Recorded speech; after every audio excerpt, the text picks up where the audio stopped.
Hirap pumakbo sa may highway, puking ina. Ayoko pa maggamot. 5 kilometers lang naman yung tatargetin natin. Kaya mo yan, Manggis. Gago, natingin sa akin yung dalawang couple. Day 2 mga bitch.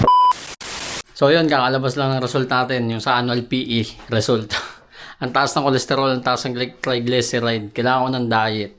Yung day 2 ko, itutuloy ko lang ngayon. Sa mga nagsasabi sa akin dyan na hindi ko kaya yung day 1, na tagusin. Ito na, day 2. Tatagusin ko na yung day 2. Matatakbo natin ngayon, outdoor. Outdoor muna tayo ngayon. Ayoko dun sa oval. Doon tayo sa kalsada para makalanghap ng masasamang hangin. Hirap pala tumakbo ang puta. Hirap tumakbo sa may highway, puking ina. Iba yung pagod. May kasamang usok. Pasok hanggang baga. 1K, dito na tayo sa Gruwar. Dito yung unang 1K natin mula Marik. Gago, nakakapagod talaga. Ang layo kasi ng pagitan ng day 1 natin eh. Naghahabol pa ako hininga. Pero may 1 kilometer pa lang. Dito sa may mga sasakyan at usok. Grabe yung pagod. Pero pag nasa oval ako, siguro makaramdam akong pagod mga 3 to 3.5 kilometers na non-stop. Pero dito sa labas, tangin ang lakas. Wala pa naman traffic. Dito maganda tumakbo sa Kainta. Pagpapunta kang Santa Lucia, meron kasi silang sidewalk. Malawak yung sidewalk dito. Ayun. Sa ngayon, clean fuel yung target natin. Kasi dun yung 2.6 kilometers. So, yung pabalik 2.6 ulit. So, lampas ano na yun? Lampas 5 kilometers. Since 5 kilometers lang naman yung tatargetin natin. So, ayun, nagpahinga lang konti. Baka mabigla, di naman to ego run eh. Kailangan lang natin magpapawis. Kasi ang taas yung triglyceride ko tsaka yung cholesterol. Ayoko pa maggamot. Kaya sabi ni Doc, subukan ko daw muna magpapawis. So ayun, takbo na ulit tayo. Iba yung pagod, tangina. Parang bigat tong hangin kapag sa highway. Pag kasi sa oval, pag ginhawa eh. Kasi yung oval sa Kainta na papaligiran ng mga puno. Dito na papaligiran ng mga sakyan tsaka usok. Halo-halo. Ito na, hita natin 2K. Pinalagaan ko lang siguro sa sarili ko.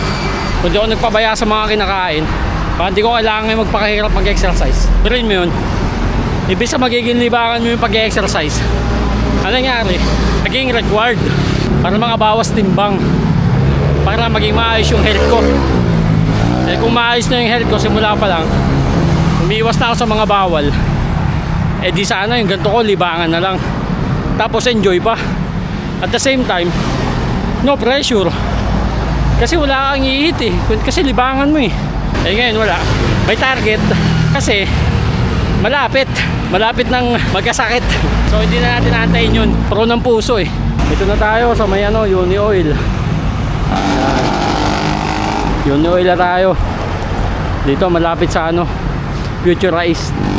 Mahirap, panghirap maging healthy.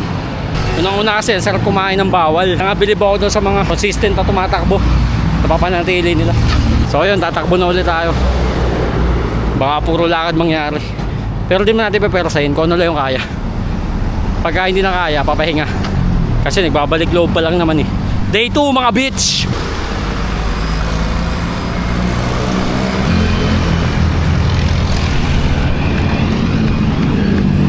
Ayun na yung kill fuel.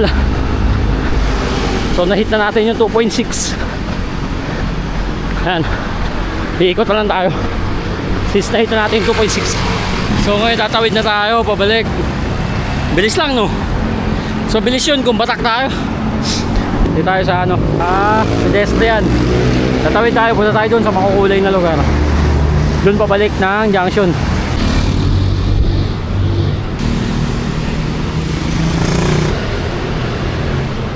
Ayun o, solid nung ilaw dito.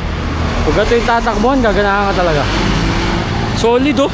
Oh, parang nasa nasa bar.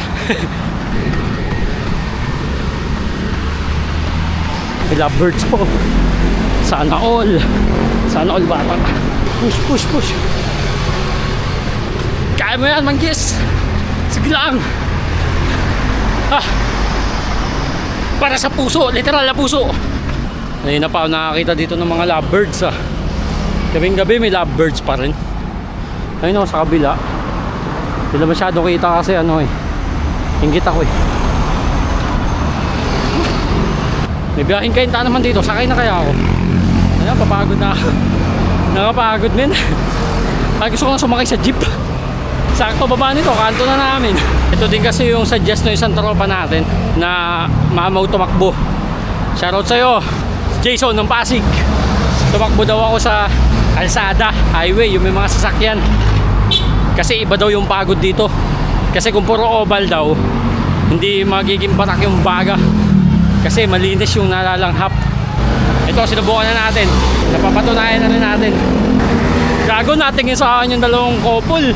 Video ko kayo, subukan kayo sa mama nyo ha. Kinakain ko nga lang yung kahiyan dito habang naglalakad at tumatakbo. Hindi for the vlog. Tinatakbo na ako. Titingin na naman sa akin. Ayun sila oh, shoutout sa inyo ha. Tumatakbo po ako guys.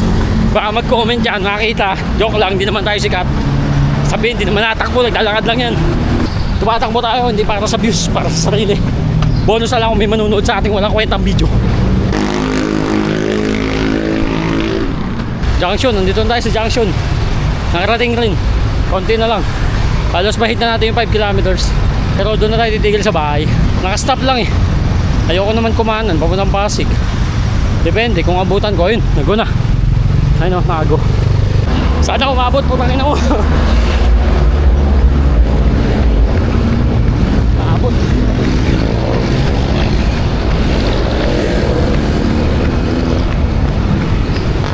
Mabot! Putang na, mabot!